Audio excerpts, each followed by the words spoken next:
ఇక ఫిబ్రవరి 12న జరిగే సమ్మెలో పాల్గొంటున్నట్లు Andhra Pradesh medical and sales representative union తెలిపింది. 4 లేబర్ కోడ్లను రద్దు చేసి కార్మిక చట్టాలను యథాతథంగా అమలు చేయాలని యూనియన్ నేతలు కోరారు. వ్యక్తిగత గోప్యతను దెబ్బతీసే డిజిటల్ విధానానికి స్వస్తి పలకాలని అన్నారు.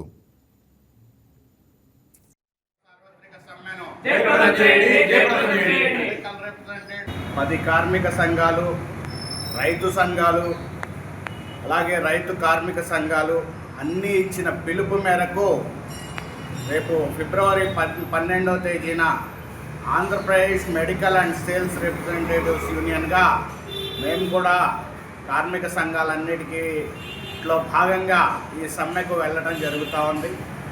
ఫిబ్రవరి 12న జరగబోయే దేశవ్యాప్త సమ్మెను జయప్రదం చేయాలని చెప్పేసి ఆంధ్ర రాష్ట్రంలో ఉన్న మెడికల్ రిప్రజెంటేటివ్లందరికీ మేము పిలుపునిస్తూ ఉన్నాం. ముఖ్యంగా గుంటూరు జిల్లాలో ఉన్నటువంటి 1200 మంది మెడికల్ రిప్రజెంటేటివ్లందరూ రేపు ఫిబ్రవరి 12న జరగబోయే సమ్మెలో పాల్గొని జయప్రదం చేయాలని చెప్పేసి మేము పిలుపునిస్తూ ఉన్నాం.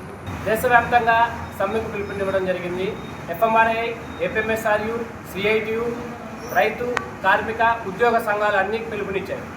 ముఖ్యంగా ఈ సమ్మెకు డిమాండ్లు ఏంటంటే లేబర్ కోడ్లు ఏవైతే గవర్నమెంట్ తీసుకొచ్చిందో అవి పూర్తిగా రద్దు చేసి పాతి కార్మిక చట్టాలని అమలు చేయాలని దేశవ్యాప్తంగా 12 ఫిబ్రవరిన సమ్మెను పిలుపునివ్వడం జరిగింది.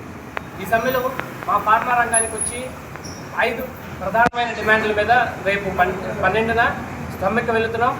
ముఖ్యంగా ప్రధానమైన డిమాండ్ 4 లేబర్ కోడ్లను రద్దు చేసి పాత కార్మిక చట్టాలను అమలు చేయాలి.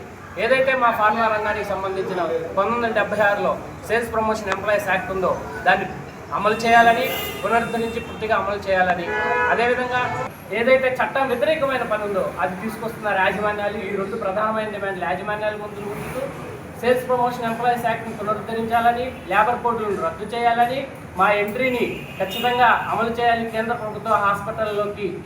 ఈ వీడియో మీకు నచ్చినట్లయితే లైక్ కొట్టి షేర్ చేసి మా వైకే టీవీ ఛానల్ని సబ్స్క్రైబ్ చేయండి.